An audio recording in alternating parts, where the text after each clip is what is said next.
This is Open Minds, Open Hearts, and this is going to be our session 4, where we're going to be exploring OM, using OM to settle the mind and live in stillness is the theme.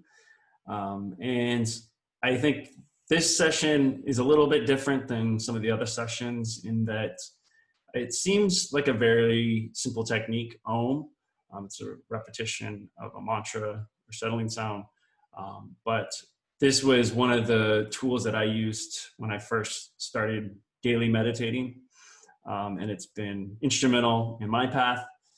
So wanted to share it with you guys and have you experience it for yourselves.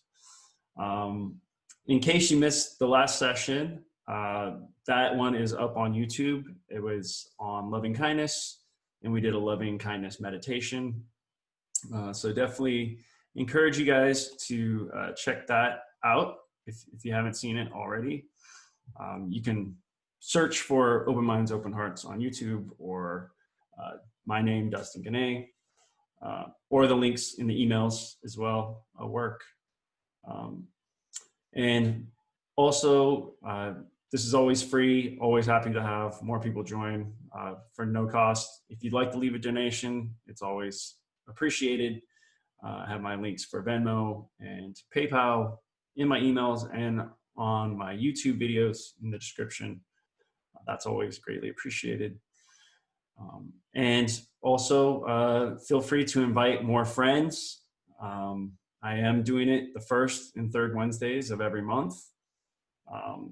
The next one will actually be 3 weeks from today because July is a little bit a longer month. So that'll be coming up on August 5th. But yeah, it would be great to have some other folks join in. So they can always shoot me an email at dustin@openmindsopenhearts.org. And yeah, continue building the community. So let's go ahead and kick things off. I have a short little presentation I'd like to share with you guys, and then we'll do some guided meditation. Let's see. All right. So, all right. So, so we're talking about OM. Some of you may be familiar. Some of you may have seen this in popular culture. It's kind of, in a way, it's become a bit cliche, OM. You know, when we think of meditation, often it's, you know, kind of the guru, the yogi from India chanting OM, sitting cross-legged, and that's kind of the image that we have. But it really is just so much more than that. And I think for me, when I really first initially connected with OM, it was about 2 years ago, and I was reading a book called Bliss More by Light Watkins. He's an American meditation teacher. And I love the way that he explained OM, because rather than explaining it as this ritual, this spiritual mantra passed down from generation to generation, which that is part of it. He explained it as a settling sound. And so that was a different way to perceive this. When we think of it as a settling sound, it's really more of a tool that allows us to focus the mind, quiet down the chatter of the mind, and really kind of find a deep sense of peace through the rhythm of reciting and repeating this word. In this case, OM, which is really even more of a syllable than a word. So I'm going to share with you some history and what the symbol means, but ultimately, don't worry about all of that. You know, for spiritual people, they may resonate with some of the spiritual symbolism behind OM. You know, for my atheists out there, that's fine too. OM is just as effective. You don't need to believe in anything for it to work. There's some science that shows the effectiveness of chanting OM and chanting other mantras, which we'll get into. So it really is a universal tool for everybody. So I encourage you to keep an open mind when learning about Om. I know it does come with some cultural baggage, maybe, but I think you'll find as you experiment more with it today and in your practice, you'll find that it can be a really effective way of transcending the surface level thinking and just quieting the mind and going into that state of being and presence that we all want to feel, especially when we're meditating. So like similar sessions, we will start with an intention. We'll read some inspired writings. We'll then go into some history and symbolism of Om. And then we'll do a guided meditation using Om. I have a few different exercises that I'll share with you guys that will help kind of give you a different perspective on Om and how to use it. And then we'll have some conversation at the end. Cool. So as far as setting an intention, I love this quote from Sing Yun: "Intention is the core of all conscious life. Conscious intention colors and moves everything." So let us set an intention for our conscious life, connecting the head, heart, and body. Your intention could be, for example, to quiet the mind and find greater peace and stillness. My intention is to keep an open mind about the chanting of mantras like Om, to not judge it, to openly try it. My intention is to be patient with myself as I cultivate my meditation practice. So I'm going to give you just a minute here to reflect on your intention for this session, for the rest of your day, and beyond. What is your intention for your practice, for your life, for your relationships? What is your intention with this meditation practice?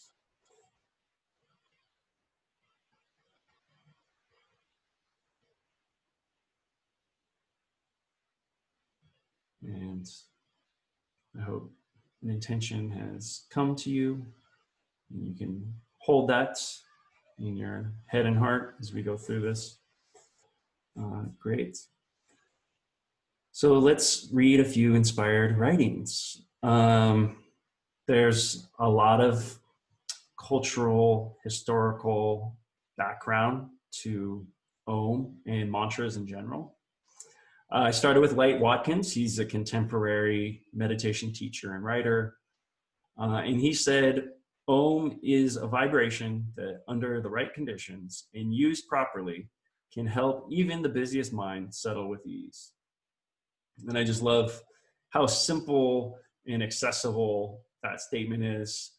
There's no real spiritual depth. It's really all about settling the mind and just living and settling with ease.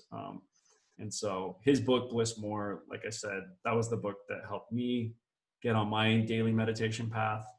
I actually just celebrated my meditation anniversary of 2 years last week, largely thanks to this book. So I couldn't recommend Light Watkins any higher.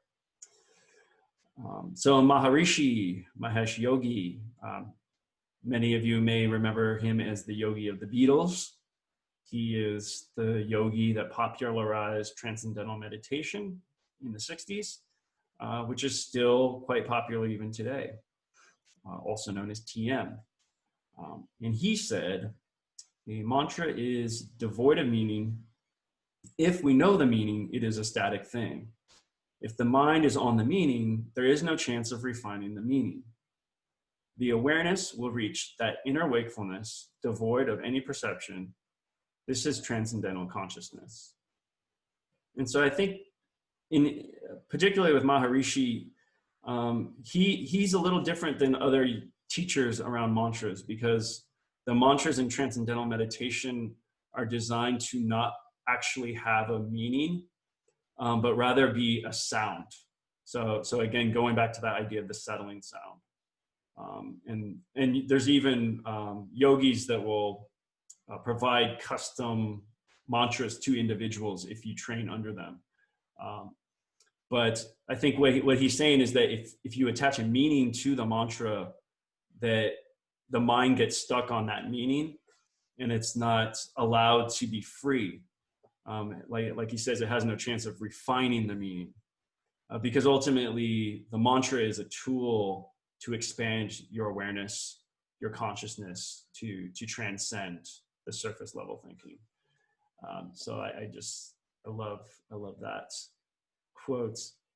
And then finally, we'd be remiss if we didn't reference a classical Hindu text like the Bhagavad Gita, in which it says, having confined the mind in the heart, having fixed the life breath in the head, engaged in the practice of concentration, uttering the monosyllable Om, and remembering me, he who so departs, leaving the body, attains the supreme goal. So this is quite spiritual. This is from Bhagavad Gita. So this is Krishna teaching Arjuna the teachings of Hinduism. When he talks about engaging in the practice of concentration, often in Eastern texts, the term concentration, it's not how we define it here in the West as, thinking really hard, like I have to concentrate really hard to do this math problem. But rather it's a focus of mind that is cultivated through meditation practice. So that concentration really, it is on quieting the thinking surface mind. And like it says at the beginning, the mind in the heart, having fixed the life breath in the head. So there's this connection of the breath, the head, the heart. It's all kind of becoming one through this process of chanting Om. So those are some quotes to resonate on. So now let's talk a little bit about some background. Now that I've told you to forget everything about Om that you've ever heard, I'm going to give you some things to think about that you can then remember or forget later. But Om, also known as Om, A-U-M, Om is how we pronounce Om. So it's one of the oldest mantras in the Vedic Sanskrit language, which is one of the most ancient languages in India. It's more than 3,000 years old. In the historical texts like the Upanishads or the Bhagavad Gita, it's considered to be the first sound originated on earth, the essence of the ultimate reality, consciousness, or Atman, which is the soul, the cosmic sound, mystical syllable, or affirmation to something divine. So there's certainly a lot of meaning attributed to Om. For the Hindus, Om is the most sacred symbol and mantra of Brahman, the highest universal principle and the ultimate reality. And for the Tibetan Buddhists, Om is considered to be a symbol of wholeness, perfection, and the infinite. So it really is kind of this totality of the universe, if you will. It really kind of encompasses the connection of all things in the universe. So there certainly is a lot of historical, traditional meaning, and you can see that just expressed in the way that it's written as well. The top left example being probably the most common. And then there's other versions of the Om symbol that you see in different cultures as well. But understanding the symbol a little bit more, and understanding the AUM, because I know when I first learned that Om was actually Om, AUM, it was a bit confusing. But really kind of the idea there is, it's the way that we pronounce and vocalize the word is which we'll do shortly. But it's this sound. It's considered to, when it's read or said, it celebrates the creative powers of the universe. So A represents the physical plane, U represents the mental and astral plane, the world of spirits and the heavens. And then M represents the whole deep sleep states, which is unknown even in our wakeful state. And if you look at this kind of Om symbol breakdown, so you kind of have like the top left part of the symbol represents the unconscious state, which is, that kind of sleep state or the subconscious state. The waking state is the long tail at the bottom. And that is, our consciousness through the five senses, right? Through touch, taste, smell. And then the dream state is this arm on the right. And that is the dream state while we're sleeping. So kind of, it's in between consciousness and unconsciousness. The top line above that is illusion or Maya. And so this is really kind of all the things that are preventing us from finding peace. It could be suffering, attachment, desires, illusions that we buy into that ultimately do not fulfill us. And then finally, the dot at the bottom is the absolute states. So the fourth state of consciousness. So this is kind of that bliss state, the transcendental state that many yogis will talk about. And it's, it may take some time to actually feel that. Usually you don't feel that the first time you meditate. It takes a lot of practice to kind of get into that absolute state. But I can tell you personally, I've been to that state many times now that I've been practicing, and it is just an incredible feeling of being fully present in the moment, full of love and light, and you just kind of feel invincible. You feel connected to all things. You feel compassion for all things. It's such a beautiful feeling. And, it doesn't usually last long unless you're, a Buddha or a yogi that's been doing it for years. But it is possible. I can tell you personally that these states are all possible. So quickly on some science, since I got a little metaphysical with you guys, now let's get a little scientific. So there actually hasn't been a ton of studies on Om itself. There's been a lot of studies on mantra meditation, which I'll get to in a second.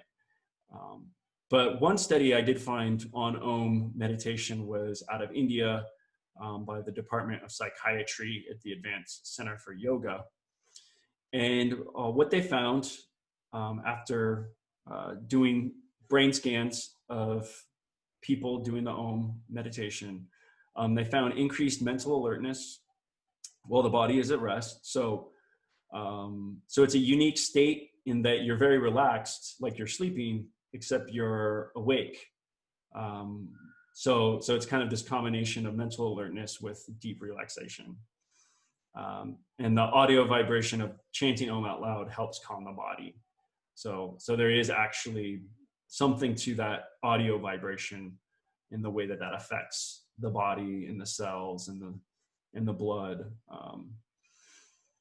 Increased brain activity in relaxation centers in the brain, and also deactivation of the fight or flight part of the brain. So the fear center, the limbic system, that stress in fear zone of the brain actually quiets down, which leads to that sense of inner peace. And then speaking of transcendental meditation, this is also a technique that uses mantras. Usually they'll do something beyond Om, and many of the yogis will actually prescribe custom mantras to the student. So it's really kind of an art, the way that they handle mantra. But there's been tons, 300 plus peer-reviewed studies on transcendental meditation. And some of the benefits include reduced stress and anxiety, decreased depression, reduced insomnia, lower blood pressure, decreased cholesterol, reduced congestive heart failure, higher levels of brain functioning, increased longevity, reduced substance abuse, and the list goes on and on. But really, really kind of powerful effects from essentially doing mantra meditation.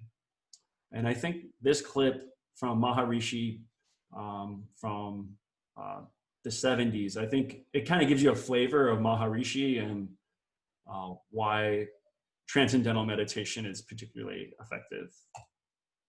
There could be so many systems of meditation, mind control and trying to concentrate here and there. But all these procedures put the mind to strain, some kind of resistance. Because if you try to concentrate the mind, you're holding the mind in one spot. What is necessary is to let the mind move till all the moving comes to a standstill in a natural way. That state of least excitation of consciousness is gained. It can only be gained in a natural way. Any effort, any trying to accomplish that state of least excitation will always keep the mind in an excited state. So in the name of meditation, so many systems are there. They have existed since all times, but they keep the mind in strain, in stress, don't relax the mind. Transcendental meditation being a very natural procedure, by itself the mind settles down, and once it comes to that state of least excitation, then it becomes most orderly. Orderly thinking starts, behavior becomes better. Everything in life starts from that experience of least excited state of consciousness. Yeah. So yeah, I really like that clip. And Maharishi has some really great videos on YouTube if you want to check them out. But I think kind of his point is a lot of meditation techniques can feel a little bit complicated. Even some of the ones that I've done in previous sessions, there was more steps and more instructions, more things that maybe you were thinking about. So this Om meditation is very distinct in that it is just one sound, that we're focusing on to quiet the mind and to cultivate that inner peace. So great. So let's go ahead and get started on a guided meditation. So the way I'm going to do this is the first part of this, I'm going to guide you through Om in how to pronounce each part. And then we will put it all together, and we'll take about 10 minutes to chant it at a full volume, at a whisper, and then silently in our heads. So to get things started, I'm going to go ahead and let's see. All right, and let me just cue up a little music here. which will actually be a nice wave sound, since we're exploring the wave sound effects of meditation. Okay.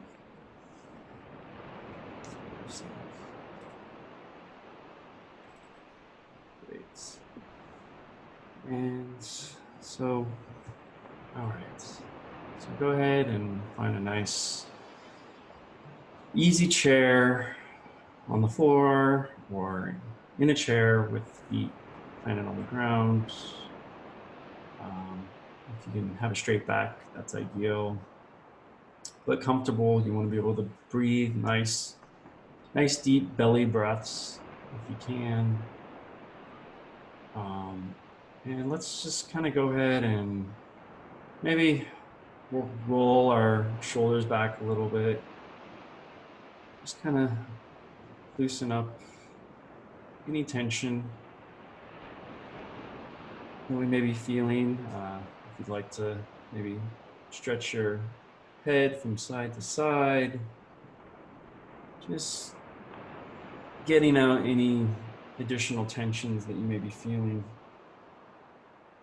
as we go through this exercise. And let's go ahead and start with a few deep breaths. So deep breath in and release. Deep breath in through the nose, filling up the belly, and release. Deep breath in through the nose, filling up the diaphragm, and release. Okay, great. So we're going to do Om in 3 parts, and we're gonna practice each part 3 times. The first part is A, or Ah. This part comes from the belly part, the diaphragm. You can even put a hand on your belly or diaphragm as we do this. And really it's an open mouth, open jaw, loosening the jaw. And it goes something like,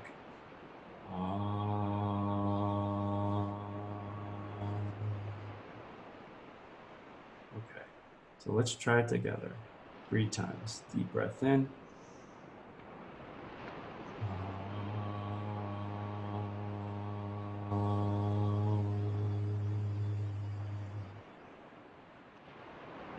Breath in.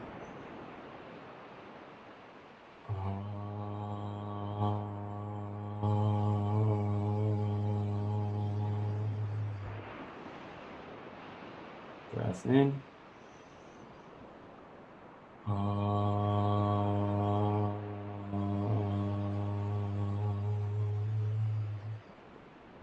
Great. So hopefully you felt that in the belly, diaphragm area. Now we're going to go to the oo, the U or oo sound, which comes about in the chest, heart area. You can even put a hand on your chest or heart as we do this. So let's give this a try 3 times. So deep breath in.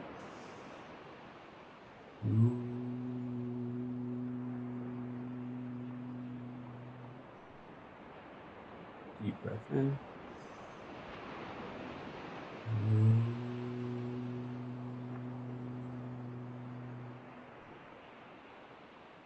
And in.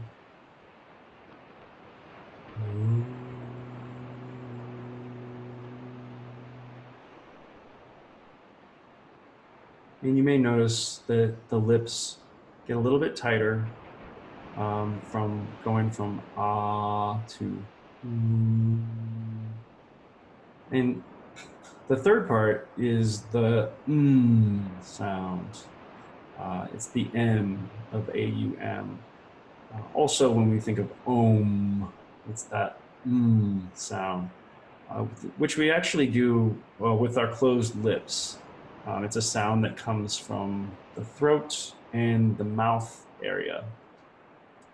So let's try the 3 times. So breath in.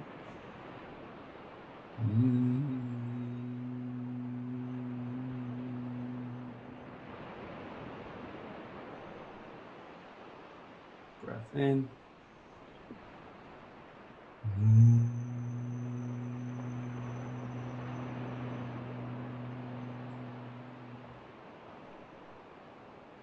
Breath in.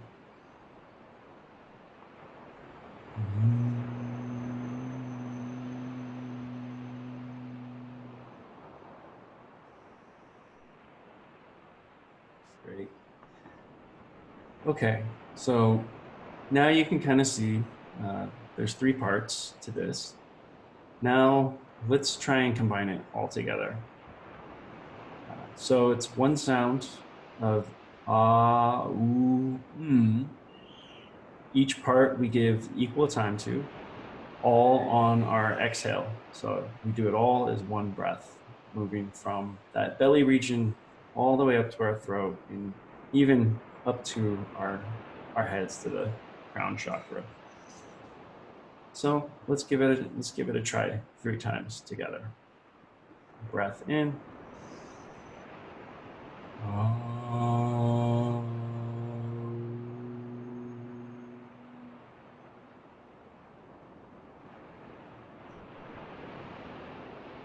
And in.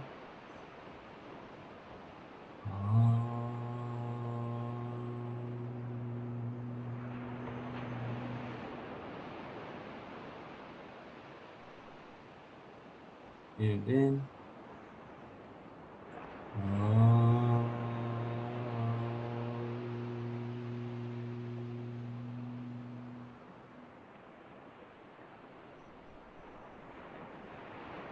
Great.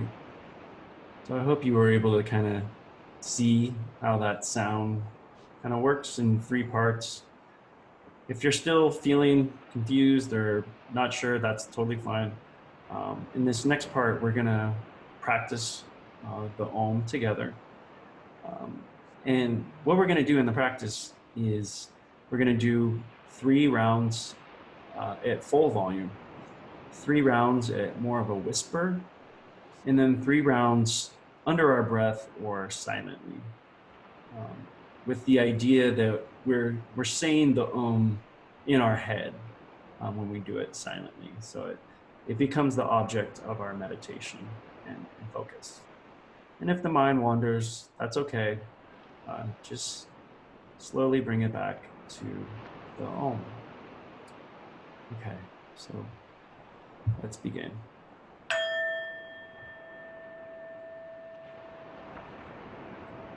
So breath in.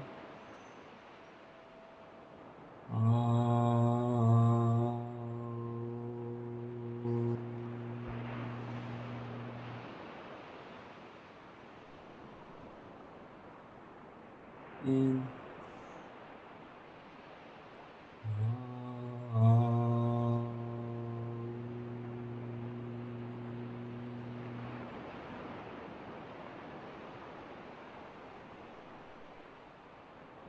In.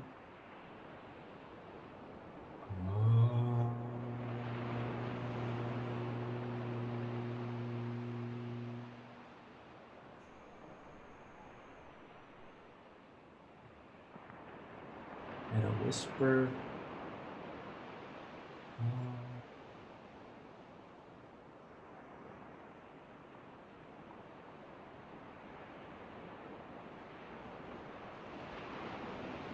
In.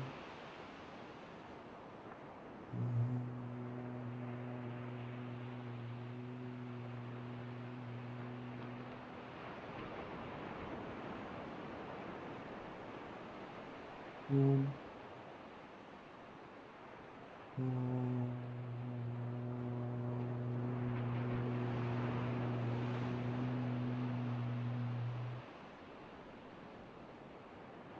And now, silently or under our breath,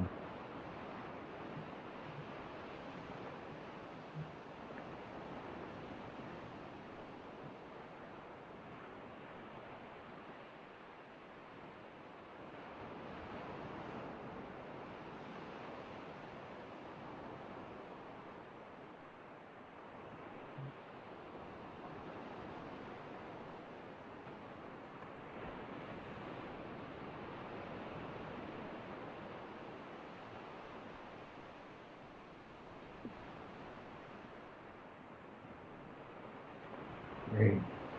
Now let's go back to full volume. Breath in.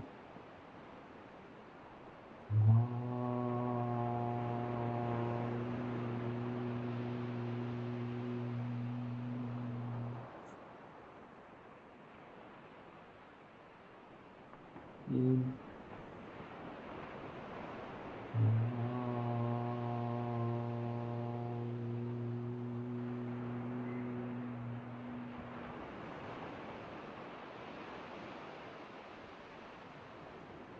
In.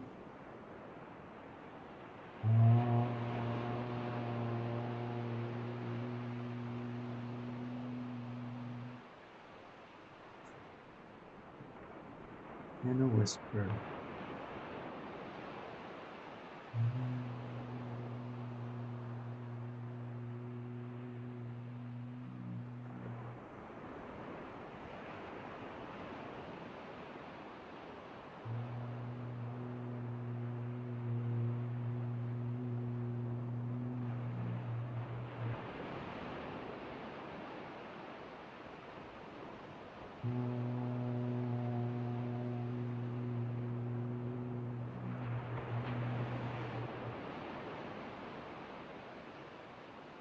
And silently.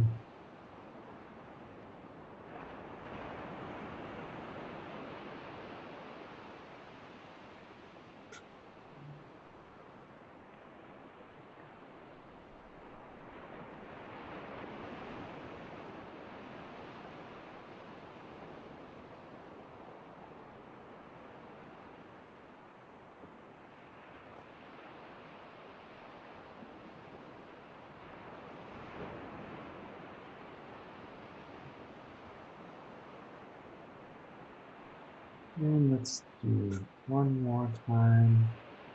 At volume, breath in.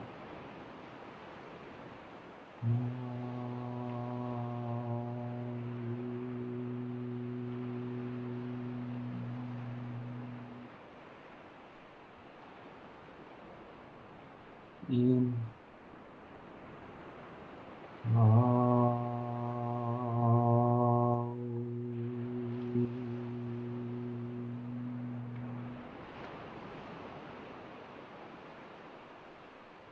In.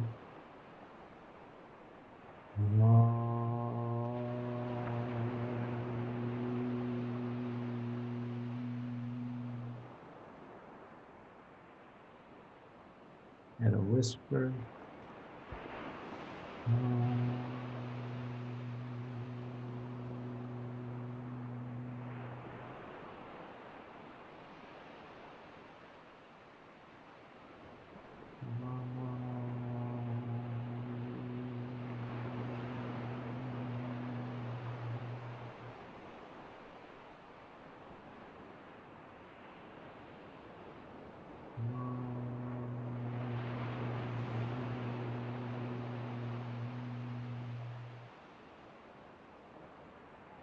And silently.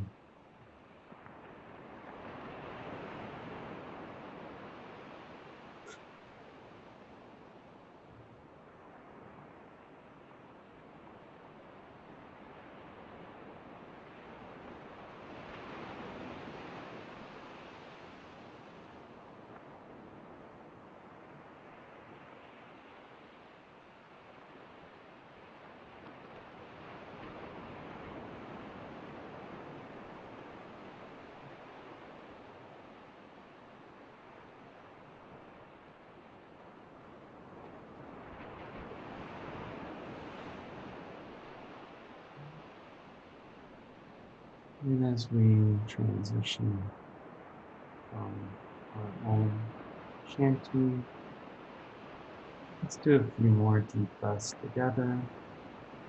Deep breath in,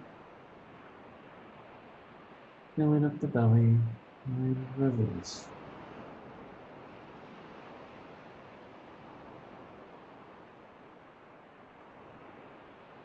Deep breath in, filling up the diaphragm, and release.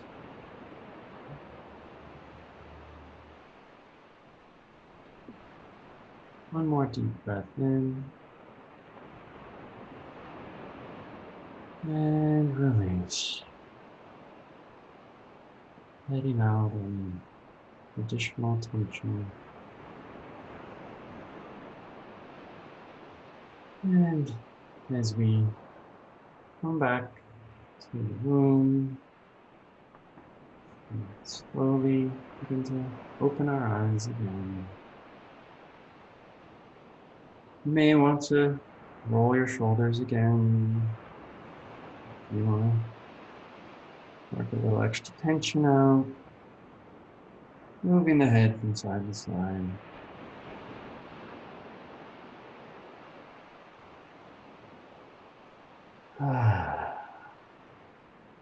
And let's all do it all together. Deep breath in.